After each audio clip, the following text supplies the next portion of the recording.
He talked, though, about Josh Allen in that fight. And you're talking about the dog days of summer right now where guys are getting sick of hitting each other. And that was the first day of Pats, and it was a goal line drill. And I heard it was the last play of the practice. So there was probably some, emotions flying in there. That fight happens with Josh and a D lineman, veteran. Your immediate thoughts on the sidelines are like, oh, no, oh, no, oh, no? Or do you like seeing, like, Josh Allen is a guy still? And you need that type of attitude and personality and moxie, I think, at that position. We've all learned, like, are you indifferent there, or are you, oh shit, Josh Allen just got, $250 million and he's our guy while watching that? Well, once he's out of the fray and he's healthy, I'm good with it. You do your heart goes into your throat there for a second to make sure he doesn't end up on the bottom of the pile. And knowing Josh, as big as he is, he can fend for himself.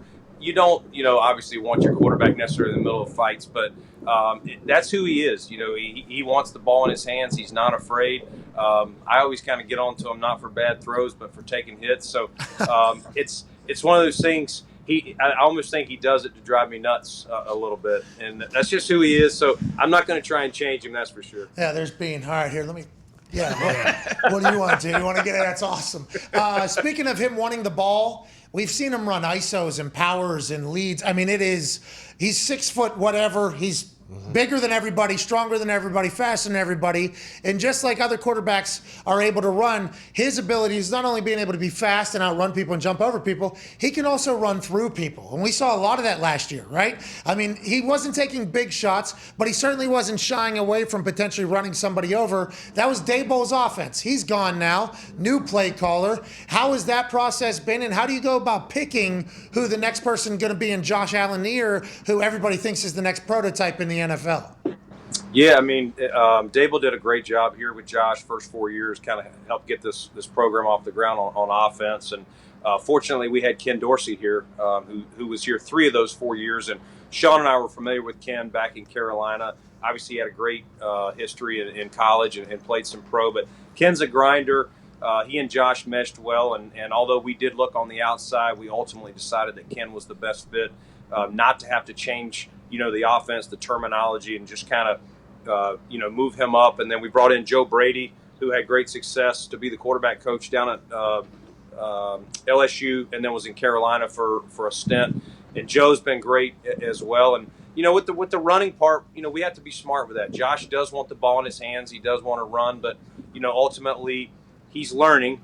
Again, I get onto him not for throwing interceptions. I get onto him for taking unnecessary hits. So we will run him. We'll keep that element there. But Josh knows to be smart, and we just got to – that's the main thing, keep him upright, keep him healthy. What about your defense? I know both your safeties were banged up early in camp. I know you added Von Miller. It'll be fun to watch that guy. Like, what have they shown early on in camp? Yeah, I mean, really, we're down Poyer and Hyde right now, so we got. That's not where I'm reading on Twitter.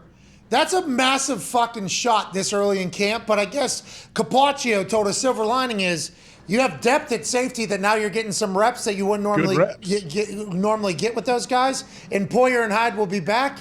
Because damn, that's a devastating blow early to the defense that is unbelievable almost that you put together, right?